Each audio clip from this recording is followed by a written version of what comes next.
नमस्कार मित्रों, स्वागत है आपका हमारे यूट्यूब चैनल गौरव चौहान स्टडी हब में। आज हम लोग पढ़ने जा रहे हैं इतिहास विषय को, और इतिहास विषय में आज हम जानेंगे प्राचीन भारत के इतिहास के बारे में। ठीक है, तो देखिए, इतिहास को 3 भागों में बांटा गया: प्राक ऐतिहासिक काल, आद्य ऐतिहासिक काल और ऐतिहासिक काल। प्राक ऐतिहासिक काल कौन से हैं? वे काल जिसमें लिखित साक्ष्य मौजूद नहीं है, सिर्फ पुरातात्विक साक्ष्य जानकारी की जरूरत है, जैसे कि हमारा पाषाण काल है।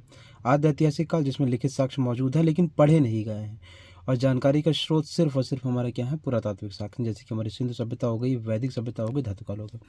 वैदिक सभ्यता क्यों? वैदिक सभ्यता इसलिए है क्योंकि वैदिक सभ्यता में किसी प्रकार के वेद का संकलन नहीं हुआ। वेद की रचना तो हुई लेकिन वो लिखे नहीं गए, लिखे गए हैं वो बाद के समय में।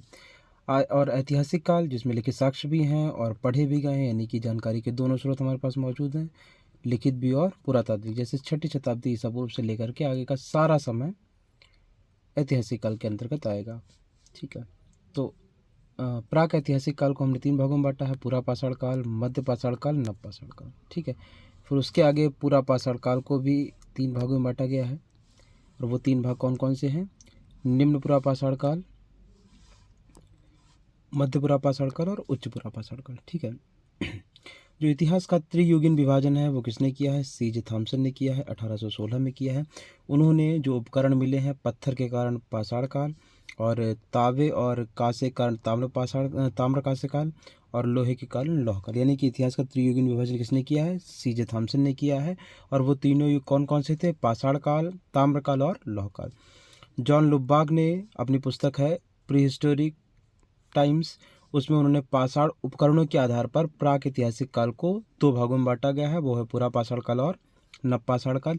लेकिन बाद के समय में जब और भी ज़्यादा खोजें हुई तो ये पता चला है कि पूरा पाषाण काल और मध्य पाषाण काल के बीच में एक संक्रमण काल भी था, जिसमें जो औजार मिले हैं उसमें दोनों के गुण पाए जाते हैं, इसलिए उसको मध्य पाषाण काल कहा गया। ठीक है, तो इस प्रकार से पाषाण काल को हमने कितने भागों में बांटा है? 3 भागों में। इसका डिवीज़न किसने किया था? जॉन लुबाक ने किया था। वो 3 कौन कौन से हैं? पूरा पाषाण काल, मध्य पाषाण काल और नव पाषाण काल। अगर भारत में पाषाणकालीन अनुसंधान की बात की जाए तो सबसे पहले अनुसंधान जो किया है वो रॉबर्ट ब्रूसफुट ने किया है। कब किया? 1863 ईस्वी में किया। ठीक है, अब हम जानते हैं पूरा पाषाण काल के बारे में। पूरा पाषाण काल में जो, देखिए, अभी हम इसमें सिर्फ ये देख लेते हैं कि पूरा पाषाण काल में जो औजार मिले हैं वो औजार 2 तकनीकी थे। एक तो क्लेक्टानी तकनीकी जो कि हमको इंग्लैंड में मिलती है, और दूसरी लवालबाई तकनीकी जो कि हमको पेरिस में मिलती है। ठीक है, अब आगे देखिए, जो पूरा पाषाण काल था उसका अधिकांश समय हिमकाल में गुजरा है, और इस समय का मनुष्य जो था एकदम असभ्य था, बर्बर था, खाने पीने की तमीज नहीं थी, आखेटक था और संग्राहक था। और उपकरणों की भिन्नता के आधार पर और जलवायु में परिवर्तन के आधार पर, प्राणी समूह में परिवर्तन के आधार पर एक वैज्ञानिक थे, एक पुरातात्विक थे, जिनका नाम था लाड़तेत। उन लाड़तेत ने इस पूरा पाषाण काल को भी 3 भागों में बांटा है। वो 3 भाग कौन कौन से हैं? निम्न पूरा पाषाण काल, मध्य पूरा पाषाण काल और उच्च पूरा पाषाण काल। ठीक है, तो अब सबसे पहले हम पढ़ेंगे निम्न पूरा पाषाण काल को। निम्न पूरा पाषाण काल का जो टाइम पीरियड है वो लगभग 20 लाख साल पहले, यानी कि बीपी का मतलब होता है बिफोर प्रेजेंट। ठीक है, ये निम्न पूरा पाषाण काल प्रारंभ हुआ था, यानी कि है कि जब पृथ्वी बनी उसके बाद हिमयुग आया, पृथ्वी ठंडी हुई, ठंडी होने के बाद फिर उसमें परिवर्तन आया, और परिवर्तन होने के बाद हिमयुग समाप्त हुआ और नए नए जीवों का जन्म हुआ। उसी समय मानव की भी प्रजातियों का धीरे धीरे बनना, विकसित होना शुरू हो गया, यानी कि रामापिथेकस वगैरह इस समय में आ गए थे। ठीक है, देखिए, इस समय का मानव कैसा था? असभ्य था, बर्बर था, अस्थिर था, और प्रकृति के ऊपर आश्रित रहता था, और इसकी जीविका का जो मुख्य साधन था वो शिकार था। वह पशुओं को कच्चे मांस को खा जाता था और कंदमूल फल खाता था। मानव को आवास और वस्त्रों के बारे में कोई जानकारी नहीं थी, वो इनसे एकदम अपरिचित था। मानव ने अग्नि की खोज तो कर ली थी, लेकिन अग्नि के उपयोग से वो परिचित नहीं था कि हमें इसके क्या क्या उपयोग करने चाहिए थे। वो हिंसक जीवों से, लेकिन जब ये निम्न पूरा पाषाण काल जब अपने अंतिम चरणों में था तो मनुष्य ने जो हिंसक पशु थे उनसे अपने रक्षार्थ गुफाओं और नदियों के किनारों पर अपना आवास बनाना शुरू कर दिया। ठीक है, अब जो निम्न पूरा पाषाण काल है, इसमें मानव ने जो पत्थर के औजार प्रयोग किए वो मुख्यतः 2 प्रकार के थे। एक थे चॉपर चॉपिंग और पेबुल, और चॉपर चॉपिंग पेबुल थे। ठीक है, और जो दूसरे हैं वो हैंड एक्स और एसोल्यूशन है। ठीक है, तो इस प्रकार से इन औजारों के आधार पर इसको 2 भागों में बांटा गया। एक चॉपर चॉपिंग संस्कृति बोल दिया गया और दूसरों को क्या बोल दिया गया? हैंड एक्स एवं एश्यूलियन संस्कृति। चॉपर चॉपिंग संस्कृति में क्या है, देखिए चॉपर भी एक प्रकार का हथियार होता है, चॉपिंग भी एक प्रकार का हथियार होता है और पेबुल पे एक प्रकार का हथियार होता है। और ये प्राकृतिक रूप से बने हैं। कैसे प्राकृतिक रूप से बने हैं, जैसे कोई पत्थर है, पहाड़ से पत्थर छूटा है, पहाड़ से पत्थर टूटा और पत्थर टूटने के बाद नदियों में आया और नदियों में वो बहता रहा, घिसता रहा, बहता रहा, घिसता रहा और इससे चॉपर चॉपिंग बन गए। चॉपर जो होता है उसमें एक और धार होती है, चॉपर में क्या होता है, एक और धार होती है, और जबकि चॉपिंग जो होता है उसमें दोनों ओर धार होती है, किस ओर, दोनों ओर। और जो पेबुल होता है वो एक चिकने सपाट और गोल मटोल सा पत्थर होता है। ठीक है, अब आगे देखिए दूसरी संस्कृति कौन सी, हैंड एक्स या एश्यूलियन संस्कृति। हाँ, जो चॉपर चॉपिंग संस्कृति है इसके मुख्यतः साक्ष्य जो है वो हमको सोहन नदी घाटी के आसपास में मिले हैं, इसीलिए इस संस्कृति को हम सोहन संस्कृति भी कहते हैं। उसी प्रकार से ये जो हैंड एक्स और एश्यूलियन संस्कृति है इसके अधिकांश जो साक्ष्य हैं वो हमको मद्रास के आसपास में मिले, इसलिए इसको मद्रास संस्कृति के नाम से भी जाना जाता है। और इसका जो सबसे पहला उपकरण है वो हमको वदमदुरई और अतिरम पक्कम से प्राप्त हुआ है। ठीक है, अगर पूरा पाषाण काल की बात कीजिए तो पूरा पाषाण काल का जो सबसे प्रमुख स्थल है वो सोहन नदी घाटी है। कौन सा है, सोहन नदी घाटी है। और सोहन नदी घाटी के बारे में अगर सबसे ज़्यादा किसी ने खोज की है तो वो की है डी.एन. वाडिया ने। किसने की है, डी.एन. वाडिया ने, इसीलिए डी.एन. वाडिया को सोहन घाटी का पितामह भी कहा जाता है। ठीक है, और जो हमारा निम्न पूरा पाषाण काल है उससे संबंधित कुछ स्थल भी है, जैसे चिंतौरा हो गया है, पहलगाम है, व्यास वानगंगा की घाटी है, बेलन घाटी जो कि मिर्ज़ापुर में है ये है, और पिंजौरा है, ये सारे के सारे स्थल हैं। ये सब के सब निम्न पूरा पाषाण काल संबंधित कौन कौन से, चिंतौरा, पहलगाम, व्यास वानगंगा की घाटी, बेलन घाटी और पिंजौरा, ये सब के सब निम्न पूरा पाषाण काल के स्थल हैं। ठीक है, अच्छा अब आगे देखिए जो हमको हैंड एक्स प्राप्त हुआ है वो पहला हैंड एक्स हमको कहाँ से मिला है, वो हमको मिला है, पहला हैंड एक्स जो है वो हमको पहलगांव से मिला। पहलगांव कहाँ पर है, कश्मीर में है। और ये हैंड एक्स किसने खोजा, एच.डी. संकालिया ने खोजा था। ठीक है, ये एक बड़ा फलक व अनगढ़ा हैंड एक्स हमको प्राप्त हुआ है पहलगांव से।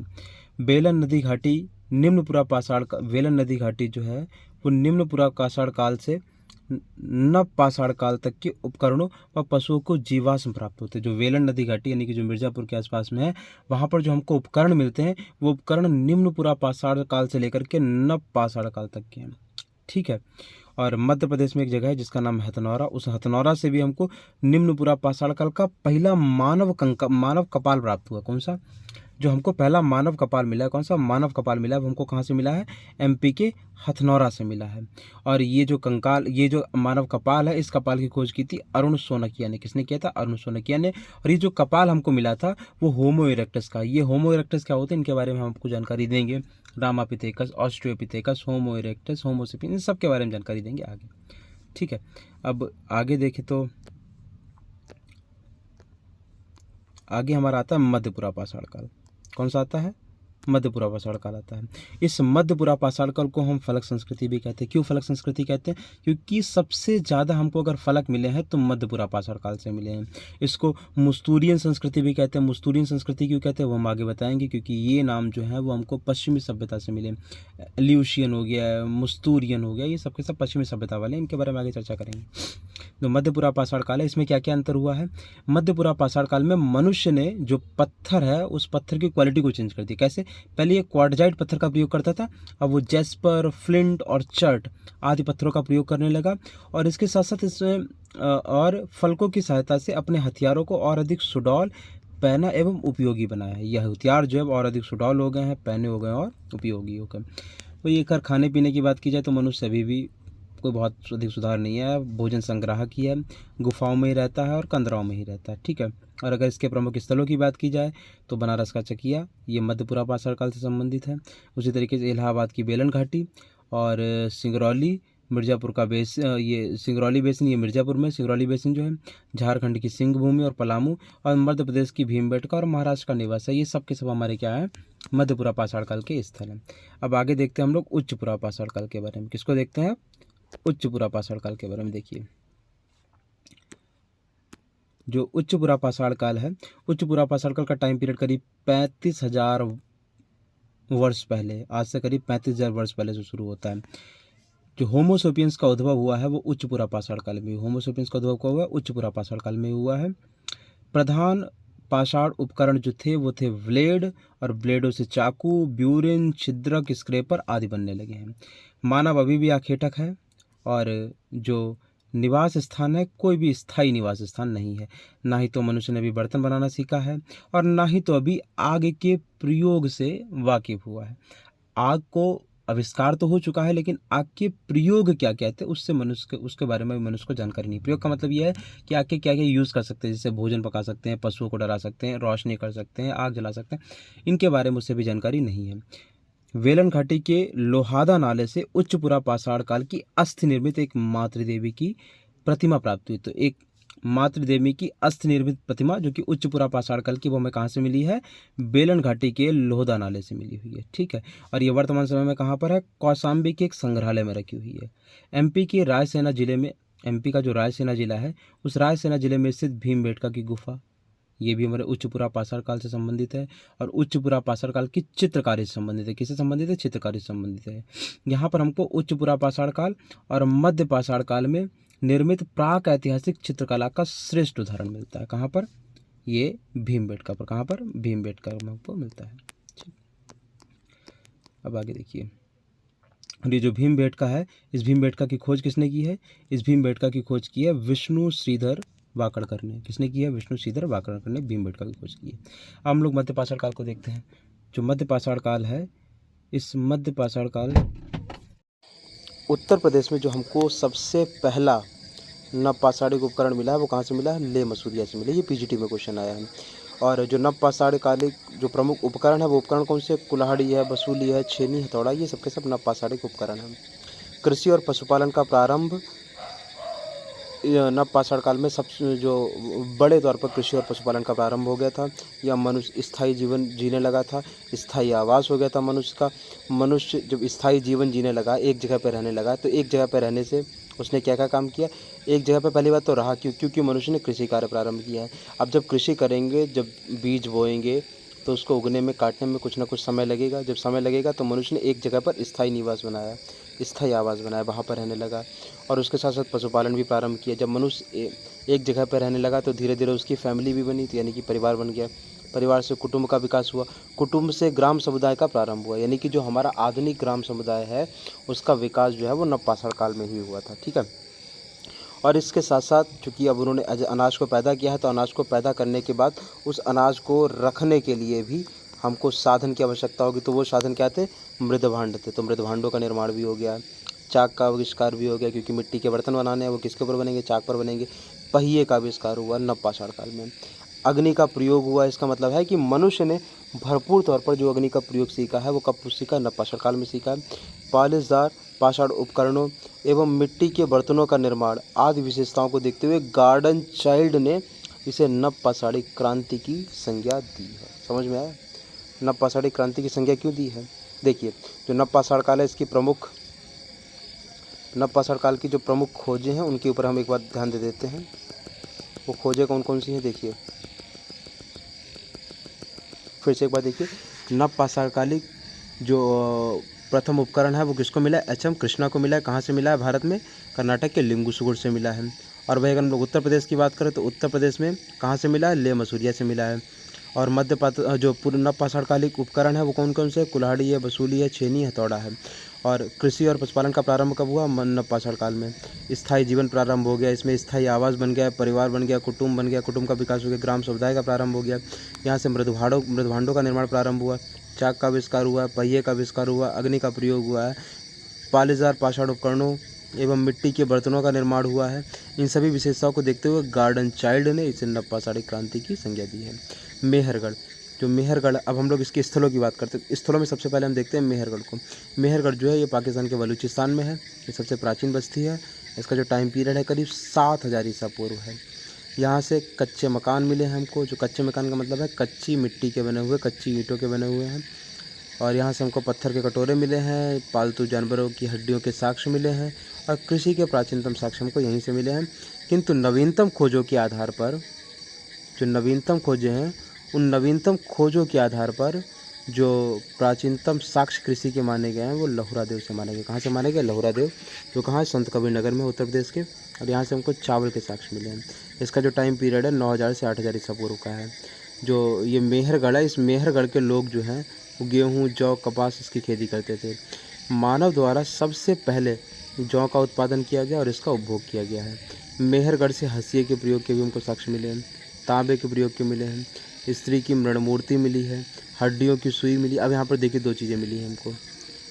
हड्डी की सुई मिली। हड्डी की सुई से आपको क्या पता चलता है? हड्डी की सुई से ये पता चलता है कि ये लोग कपड़ा सीना जो है वो सीख गए होंगे। क्या सीख गए होंगे? कपड़ा सीना। घरेलू पशुओं में जो कुंवरदार वृषभ है, भैंस है, बकरी है, भेड़ है, इनके साक्ष्य में मिले हैं। यहाँ से हमको जो मेहरगढ़ है, मेहरगढ़ से हमको नवपाषाणिक और हड़प्पा दोनों के साक्ष्य मिलते हैं। ठीक है। अब अगली जो जगह है वो है बुज्रहोम और गुफकराल। ये बुज्रहोम और गुफकराल जो है ये कहाँ पर है? कश्मीर में है। बुज्रहोम से हमको गर्तावास मिले। गर्तावास का मतलब क्या है कि अंडरग्राउंड आवास मिले हैं हमको। यहाँ पर मानव के साथ साथ कुत्ते दफनाए जाने के भी साक्ष्य मिले। तो अगर ये क्वेश्चन आता है कि मानव के साथ कुत्ते दफनाए जाने के साक्ष्य कहाँ से मिले, तो कहाँ से मिले हैं? बुज्रहोम से मिले हैं। और आते हैं गुफकराल। तो गुफकराल में देखिए पहले इसका शाब्दिक अर्थ ही जानते हैं। जो गुफकराल का शाब्दिक अर्थ होता है वो होता है कुम्हार की गुफा। क्या होता है गुफकराल का शाब्दिक अर्थ? कुम्हार की गुफा। इस गुफकराल से हमको सिलवट्टे मिले हैं, हड्डी की सुइयाँ मिली हैं। तो सिलवट्टे मिले इसका मतलब क्या है कि ये लोग सिलवट्टों का प्रयोग अनाज पीसने के लिए करते होंगे। हड्डी की सुइयाँ मिली इसका मतलब क्या है कि ये लोग वस्त्र सीने से भी परिचित होंगे। ठीक है। कहाँ से मिला है? गुफकराल से मिला। क्या मिला है? सिलवट्टे मिले, हड्डी की सुइयाँ मिली हैं। अगली जगह है चिरांद। अगली जगह क्या है? चिरांद है। चिरांद, ये चिरांद कहाँ पर है? छपरा। छपरा जिला है बिहार का, वहाँ से। ये एक ताम्रपाषाणिक एवं नवपाषाणिक संस्कृति के साक्ष्य यहाँ से हमको मिले हैं। यहाँ से हड्डी और सींग से निर्मित उपकरण मिले हैं, बांस बल्ली की सहायता से बनी झोपड़ियाँ मिली हैं और चावल की खेती के साक्ष्य हमको यहाँ से मिले हैं। अगला है बागौर और बालाथल। बागौर के बारे में आपको पता ही है, मध्य पाषाण काल युगीन, ये ताम्र युगीन और लौह युगीन तीनों संस्कृतियों के उपकरण जो हैं वो हमको बागौर से मिले हैं। ठीक है। मध्य पाषाण कालीन हो गए हैं, ताम्र युगीन हो गए हैं और लौह युगीन हो गए। तीनों के साक्ष्य कहाँ से मिले हैं? बागौर से मिले हैं। बागौर से हमको कृषि और पशुपालन के प्राचीनतम साक्ष्य भी मिले हैं। बालाथल से, जो बालाथल है, बालाथल से हमको एक मृदभांड मिला है जो हड़प्पाई संस्कृति के मृदभांडों के समान है। अगला स्थान है कोल्डीहवा। क्या है? कोल्डीहवा, चौपानी मांडू। ये हम कहाँ पर हैं? प्रयागराज में है। कोल्डीहवा जो है वो नवपाषाण, ताम्र एवं लौह युगीन संस्कृति का स्थल है। इसका मतलब है कि नवपाषाणिक संस्कृति का भी स्थल है, ताम्रपाषाणिक का भी और लौह युगीन संस्कृति का भी है। यहाँ से हमको चावल एवं अधजले हुए धान की बालियाँ प्राप्त हुई हैं। चौपानी मांडो से मधुमक्खी के छत्ते के आकार की बनी झोपड़ियाँ मिली हैं और पुरापाषाण काल से लेकर के नवपाषाण काल तक की तीनों अवस्थाओं का अनुक्रम हमको इस चौपानी मांडव से प्राप्त होता है। ठीक है। अब आगे देखते हैं। आगे है संगनकल्लू, पिकलहल, उतनूर, कूपगल, कोड़क्कल एवं फलवाय। यहाँ से हमको राग के ढेर के साक्ष्य मिले। तो राग के ढेर के साक्ष्य कहाँ से मिले हैं? संगनकल्लू, पिक्कलिहल, उतनूर, कूपगल, कोड़क्कल और फलवाय।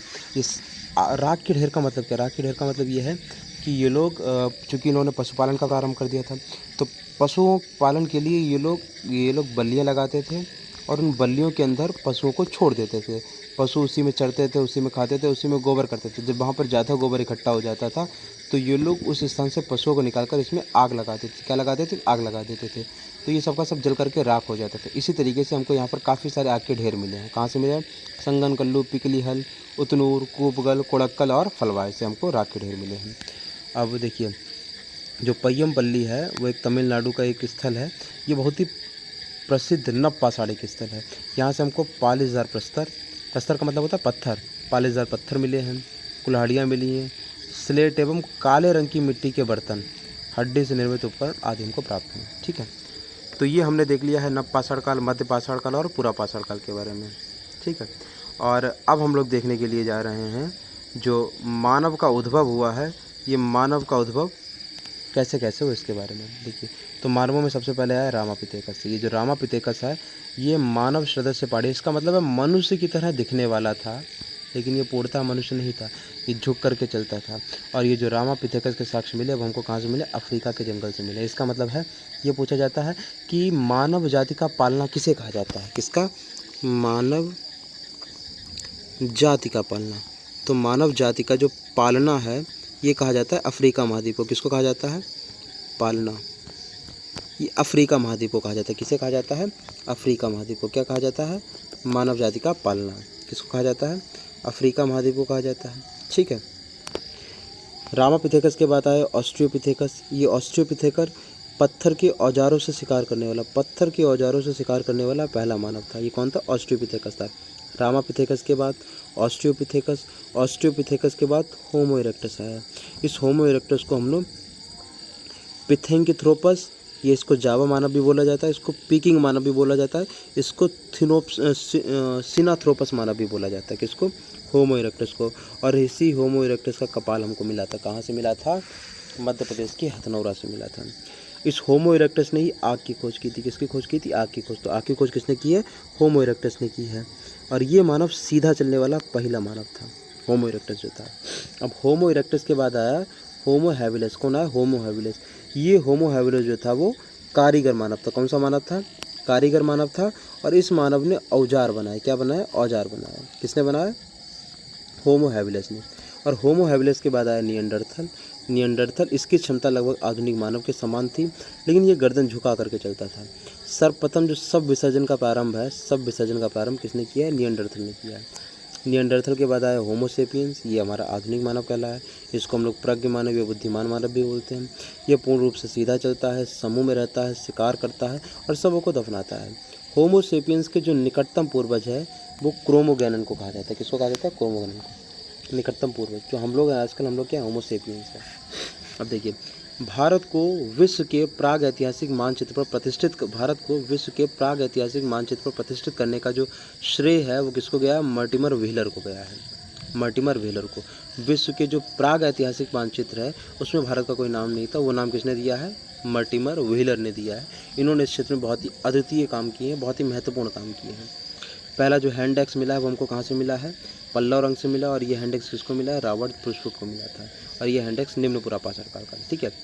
अभी हमने कुछ संस्कृतियाँ देखी थी, मैंने आपको बीच में बताया था अभी कि जैसे एश्यूलियन हो गया है, मुस्सूरियन हो गया है, मुस्सूरियन हो गया। ये संस्कृतियाँ जो हैं वो पश्चिमी भारत की हैं। कहाँ की हैं? पश्चिमी भारत की नहीं, सॉरी, पश्चिमी विश्व की हैं। देखिए, जो विश्व है उस विश्व में जो ये हम लोग प्री हिस्टोरिक एरा पढ़ रहे हैं, उस प्री हिस्टोरिक एरा यानी कि स्टोन एज को किन किन नामों से जाना जाता है उन्हें हम देखेंगे। देखिए, जो निम्न पुरापाषाण काल है उस निम्न पुरापाषाण काल को एबेवियन और एश्यूलियन संस्कृति के नाम से जाना जाता है।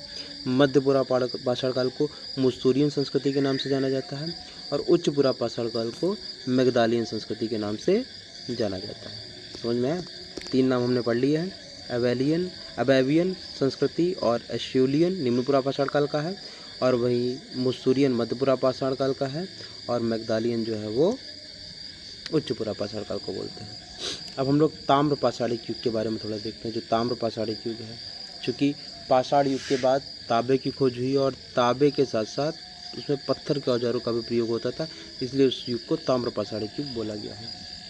नव पाषाण काल के 2 चरणों में, एक गैर मृदभांड और दूसरा मृदभांड काल में विभक्त किया गया है। जो मृदभांड काल है उस मृदभांड काल के अंतिम चरण में धातुओं का प्रयोग प्रारंभ हो गया था, और धीरे धीरे आदमी ने जो है सबसे पहले तांबे का यूज़ किया, तांबे के बाद तांबे से कांसा, और कांसे के बाद लोहे, इन सबसे परिचित हुआ। इस प्रकार धातु युग को भी 3 भागों में बांटा गया है, ताम्र युग, कांस्य युग और लौह युग। तो ये हमने बांट दिया है धातु युग को। देखिए, हम लोग इसमें देखते हैं जो ताम्र पाषाणिक संस्कृति है, इस युग में आर्थिक व्यवस्था में महत्वपूर्ण परिवर्तन हुए। क्यों? क्योंकि धातुओं का प्रयोग प्रारंभ हो गया था। यहाँ से हल बने हैं, जो बैल के जुए हैं वो बने हैं, पहिए उसके बनने लगे, धातुओं के बनने लगे हैं, नाव का ज्ञान हो गया है। इन सब चीज़ों से अर्थव्यवस्था बढ़ी है, और उसके साथ साथ मोहरों का ज्ञान हुआ, तो मोहर से जो है वो विनिमय का प्रसार हुआ। कबीले से राज्य जो है वो नगर की ओर बढ़ने लगे, क्योंकि धातुओं का आविष्कार हो गया है। अभी तक जो कबीलों में रहते थे वो कबीले नगर राज्य की ओर या राज्य नगर की ओर बढ़ने की प्रक्रिया आरंभ हुई है। यह संस्कृति प्राक हड़प्पा और उत्तर हड़प्पा तक फैली हुई है। जो धातु है, जो हमारी ताम्र पाषाणिक संस्कृति है, ये हड़प्पा से पहले यानी कि प्राक हड़प्पा और जो मेन हड़प्पा आई और हड़प्पा के बाद भी लगभग चलती रही है। अब इसके जो स्थल देखें, स्थल में सबसे पहले दक्षिण पूर्वी राजस्थान में देखें तो दक्षिण पूर्वी राजस्थान में है आहाड़ है, गिलुंद है और बालाथल है। आहाड़ एक जगह है उदयपुर में, गिलुंद हो चित्तौड़गढ़ में और जो बालाथल है वो उदयपुर में है। आहाड़ और गिलुंद जो हैं ये बनास नदी की घाटी में स्थित है। किसकी घाटी में स्थित है? बनास नदी की घाटी में स्थित है। इसलिए इस संस्कृति को आहाड़ बनास संस्कृति के नाम से भी जानते हैं। आहाड़ के घर जो हैं वो कच्ची ईंटों के बने हैं, मिट्टी और पत्थर से जड़े हुए थे, और जो गिलिंद के घर हैं वो पक्की ईंटों के बने हुए थे। ठीक है।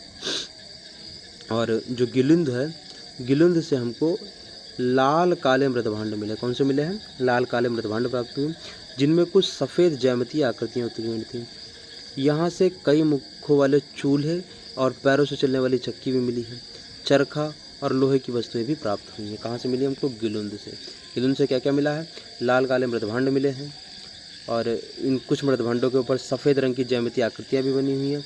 यहाँ से हमको कई मुखों वाला चूल्हा मिला है, पैरों से चलने वाली चक्की मिली है, चरखा मिला है और लोहे की कुछ वस्तुएं प्राप्त हुई हैं। गिलुंद के बाद हम लोग देखते हैं आहाड़। इस आहाड़ से हमको बहुत सारी तांबे की चीज़ें मिली है, इसी कारण इसको ताम्रबंती भी नाम दिया गया है आहाड़ को। यहाँ से तांबे गलाने की प्रक्रिया का भी हमको साक्ष्य मिला है। क्या? कि तांबे को किस प्रकार से गलाया जाता है, इसको गलाने की प्रक्रिया के साथ कहाँ से मिला है? आहाड़ से मिला है। पाषाण उपकरण प्राप्त नहीं हुए। इसका मतलब ये है कि आहाड़ संस्कृति में किसी भी प्रकार के पाषाणिक उपकरणों का प्रयोग नहीं होता था। क्यों? क्योंकि हमको इसके साक्ष्य नहीं मिले हैं। ये तत्व उपकरणों का निर्यात, जो तांबे के उपकरण हैं, इन तांबे के उपकरणों का जो निर्यात है वो कहाँ किया जाता है? मध्य प्रदेश में किया जाता है और दक्षिण भारत में किया जाता है। ठीक है। अब आगे देखिए, आहाड़ संस्कृति की प्रमुख विशेषताएं जो है वो यहाँ का टेराकोटा का बैल है। गिलुंद से हमको स्तंभकृत के साक्ष्य मिले हैं। गणेश्वर नामक एक स्थल है, गणेश्वर नामक एक स्थल है जो 2800 से 2200 ईसा पूर्व का है। इसके ताम्र उपकरणों के साथ साथ पत्थर के छोटे छोटे उपकरणों के भी साक्ष्य प्राप्त हुए हैं। यह हड़प्पा के समकालीन है। यहाँ की दोहरे छल्ले वाली पिन हड़प्पा स्थलों से प्राप्त हुई है। अब हम लोग देखते हैं पश्चिमी मध्य प्रदेश। यहाँ से जगह है कायथा, ऐरण, नागदा, नावदा टोली और महेश्वर। ये यहाँ के प्रमुख स्थल हैं। कायथा को कपित्थक के नाम से भी जाना जाता है। यहाँ पर एक किसी बड़े ऋषि का भी जन्म हुआ है कपित्थक में ही। इस स्थल की खोज जो है वो BS बाकड़कर ने की है, और बाकड़कर ने भीमबेटका की भी खोज की थी।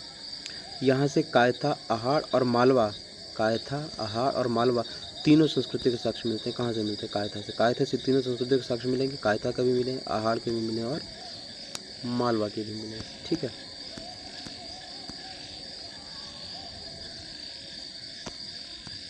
आगे देखिए, कायथा से प्राप्त एक मटके में, कायथा से क्या क्या चीज़ें में प्राप्त हुई? एक मटका प्राप्त हुआ, उस मटके के अंदर 40,000 मनके के दाने मिले हैं, 29 कंगन मिले हैं।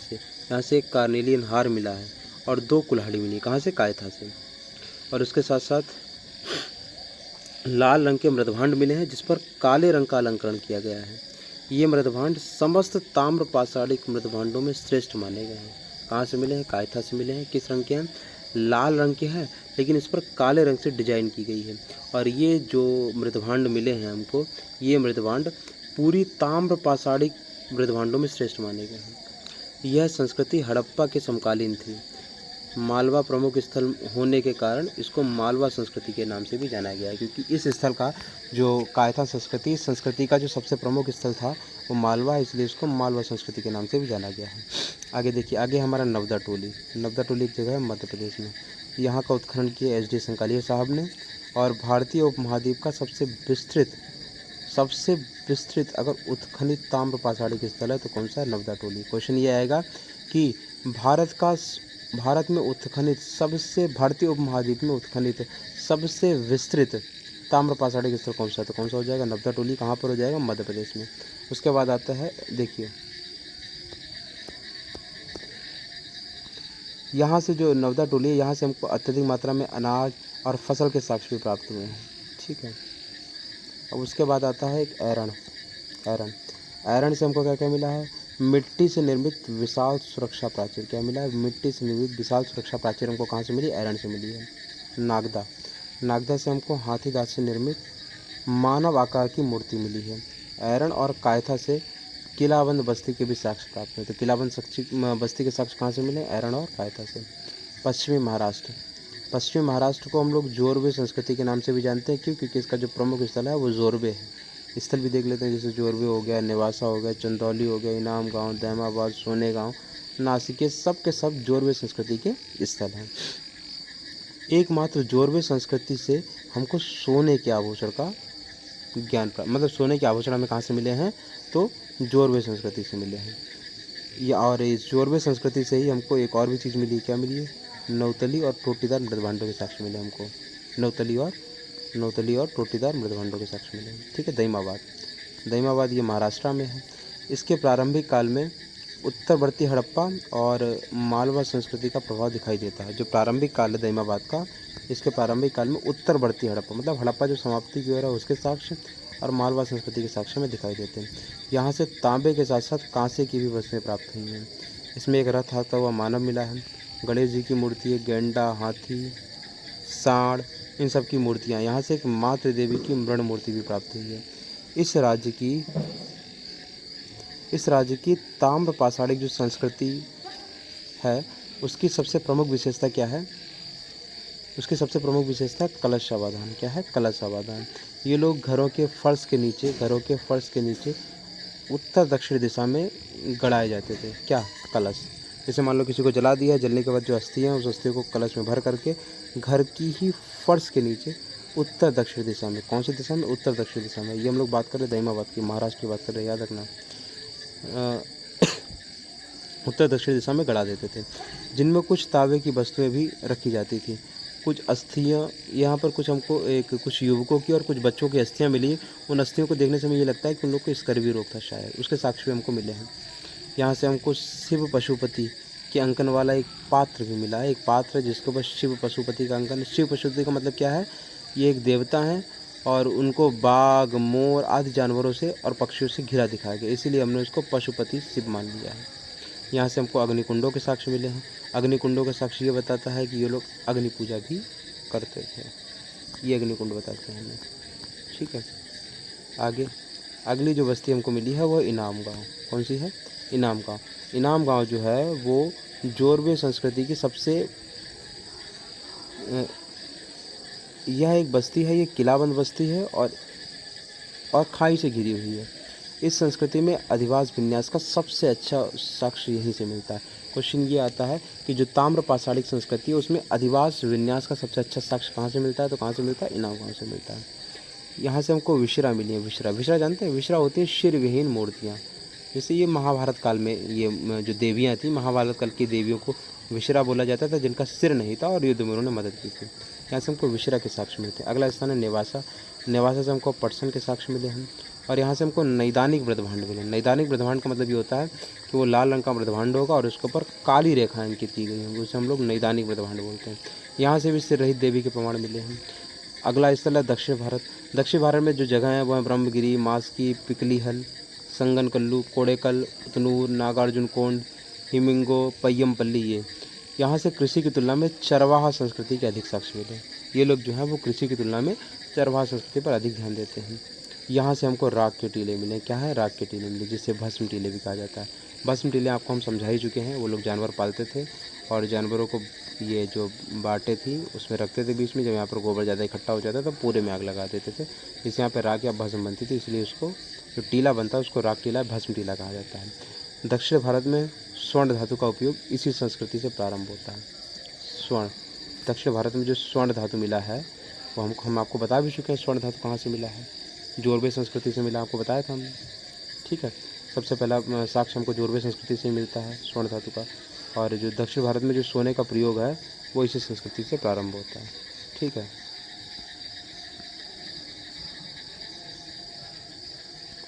अगला है गंगा यमुना द्वीप। गंगा यमुना द्वीप में जो क्षेत्र है वो है झूसी हवेलिया, ये प्रयागराज में है। इमलीडीह, संधौरा, खैराडीह, नरहन, ककौरिया, ये विंध्याचल क्षेत्र में है। और साईपा, ये सबके सब क्षेत्र हैं। यहाँ से हमको गेरुवर्णीय मृदभांड मिले हैं। और वो भी मृदभांड कहाँ से मिले, अतिरंजी खेड़ा और हस्तिनापुर से मिला। कौन से, गेरुवर्णीय मृदभांड कहाँ से मिला, अतिरंजी खेड़ा और हस्तिनापुर से। जो अतिरंजी खेड़ा है ये एटा जिले में पड़ता है और हस्तिनापुर जो है वो हरियाणा में है। साईपाई स्थल से हमको एक तलवार के साक्ष्य मिला है, एक मत्स्य वाले भाले का सिर मिला है। अब जो ताम्र पाषाणिक संस्कृतियाँ हैं इनके महत्व को देखते हैं। आधुनिक भारत में जो ग्रामीण समाज है इसकी नींव ताम्र पाषाणिक संस्कृतियों में ही पड़ गई थी। यहाँ से हमको तांबे गलाने के साक्ष्य मिले हैं। तांबे गलाने के साक्ष्य कहाँ से मिले हैं? सबसे पहले जो आहार संस्कृति पड़ी थी, जो आहार से हमको तांबे गलाने के साक्ष्य मिले हैं। ये लोग तांबा गलाना जानते थे। तांबे के साथ साथ छोटे पत्थरों के औजारों का भी प्रयोग करते थे। हालांकि आहार में तांबे के साथ छोटे पत्थर के औजारों का प्रयोग नहीं हुआ, लेकिन अन्य क्षेत्रों में हुआ है। यहाँ से चाक से निर्मित लाल काले मृदभांडों का प्रयोग हुआ है। चित्रित धूसर मृदभांडों का जो प्रथम प्रयोग है वो ताम्र पाषाणिक संस्कृति में हुआ। किसका? चित्रित धूसर मृदभांड का। ठीक है, आगे भारत में सबसे प्राचीन जो ताम्र पाषाणिक बस्तियाँ हैं वो मालवा, कायथा और ऐरण। मालवा, कायथा और ऐरण सबसे प्राचीन ताम्र पाषाणिक संस्कृतियाँ हैं। और यहाँ से हमको जो मकान मिले वो आयताकार या वृत्ताकार बने होते थे। यहाँ के जो मृदभांड है वो दो प्रकार के हैं, लाल काला मृदभांड और गैरिक मृदभांड। जो लाल काला मृदभांड है ये सबसे अधिक मात्रा में मिला है, लेकिन जो सबसे विशिष्ट मृदभांड है वो गैरिक मृदभांड है, जो कि गंगा यमुना दोआब से मिला हुआ है। और इसी के साथ ये लगभग चैप्टर समाप्त होता है। थोड़ा सा बचा हुआ ये लास्ट पेज है, इसको देखते हैं। ताम्र निधियों को देखते हैं। ताम्र निधि का मतलब है जो ताम्र पाषाण काल की जो निधियाँ हैं, जो वस्तुएं हमको मिली, उन वस्तुओं को हम लोग ताम्र निधियों के नाम से जानते हैं। सबसे पहले हम लोग गंगा यमुना दोआब को देखेंगे। यहाँ से हमको मत्स्य भाले मिले हैं, श्रृंगिका तलवारें और मानवाकृति जो कि अति विशिष्ट उपकरण हमको प्राप्त हुए हैं। ये श्रृंगिका तलवारें जो हैं वो भारत में गंगा यमुना के अलावा सिर्फ एक ही जगह पर पाई जाती है, और वो है कर्नाटक का कल्लूर। कर्नाटक के कल्लूर के अलावा श्रृंगिका तलवारें हमको कहीं नहीं मिलेंगी, या फिर सिर्फ गंगा यमुना दोआब या फिर कर्नाटक के कल्लूर में। और जो ताम्र पाषाणिक प्रमुख स्थल है उसमें हमने राजापुर परसू, ये बिजनौर में पड़ता है। बिठूर कानपुर में पड़ता है। बिसौली बदायूं में पड़ता है। परिहार उन्नाव में पड़ता है। और बहदराबाद ये सहारनपुर में पड़ता है। सैफई इटावा में पड़ता है। ये सबके सब हैं। सबसे बड़ी जो ताम्र निधि हमें मिली है वो गुंगेरिया से मिली है। गुंगेरिया जो है एमपी में पड़ता है। सबसे बड़ी ताम्र निधि कहाँ से मिली है?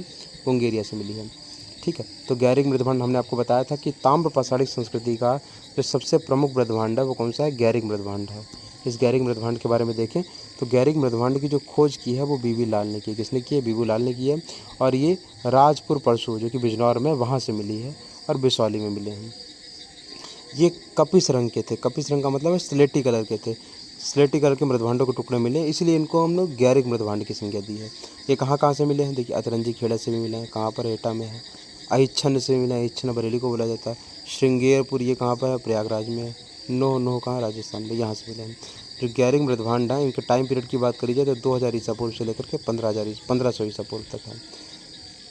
इसका सबसे मोटा जवाब जो है वो राजस्थान हरियाणा सीमा के जोधपुर से मिलता है हमको। और भीमबेटका में जो चित्रकला में जो कलर प्रयोग हुए हैं वो कलर लाल, हरा, काला और सफ़ेद है। ठीक है, ये हो गए हैं कलर। अब जो ताम्र पाषाणिक बस्तियाँ हैं उनको हम एक नज़र डाल लेते हैं, कहाँ से क्या क्या मिला है। आहाड़ कहाँ है? राजस्थान में। क्या क्या मिला है?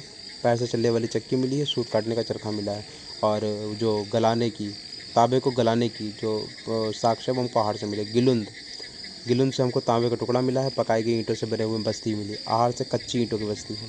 कुंगेरियन ये सबसे बड़ी ताम्र निधि है। यहाँ से 424 तांबे का औजार, 102 चांदी के पत्थर मिले हैं हमको। बालाथल यहाँ से हमको लाल लेप वाले मृदभांड मिले हैं जिन पर काले रंग की डिजाइन की गई है। ऐरण सबसे प्राचीन है ये। यहाँ से ये विशाल मिट्टी की सुरक्षा प्राचीन मिली है। कायथा यहाँ से हमको 29 कंगन मिले हैं। 2 अद्वितीय कुल्हाड़ी मिली हैं, और एक घर में पाए गए एक घर में पाई गई हैं। मनके मिले हैं। चाक पर बने बर्तन मिले हैं। मालवा क्षेत्र में ये सबसे प्राचीनतम है। मालवा यहाँ से हमको ब्रह्म मूर्तियाँ मिली हैं, चरखे मिले हैं, तकलियाँ मिली हैं। जोरवे यहाँ से हमको टोटीदार और नौतली मृदभांड मिले हैं।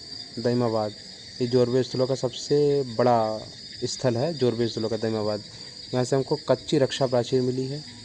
इससे घुरा हुआ दुर्ग मिला है। गणेश की मूर्ति मिली है। रथ मिला है। रथ हाँकता हुआ मनुष्य है। सांड, गेंडे और हाथी की आकृतियाँ मिली हैं। निवासा ये महाराष्ट्र में पड़ता है। यहाँ से हमको पटसन मिली है। शीश विहीन मूर्तियाँ मिली हैं देवियों की।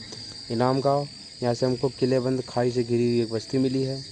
विशाल चूल्हे मिले हैं। अन्नागार मिला है। मातृ देवी की एक प्रतिमा मिली है, और हाथी के दांत के सिर मिले हैं। ये सारी चीज़ें हमको प्राप्त होती हैं इनाम गाँव से। और इसी के साथ ये चैप्टर लगभग समाप्त करते हैं।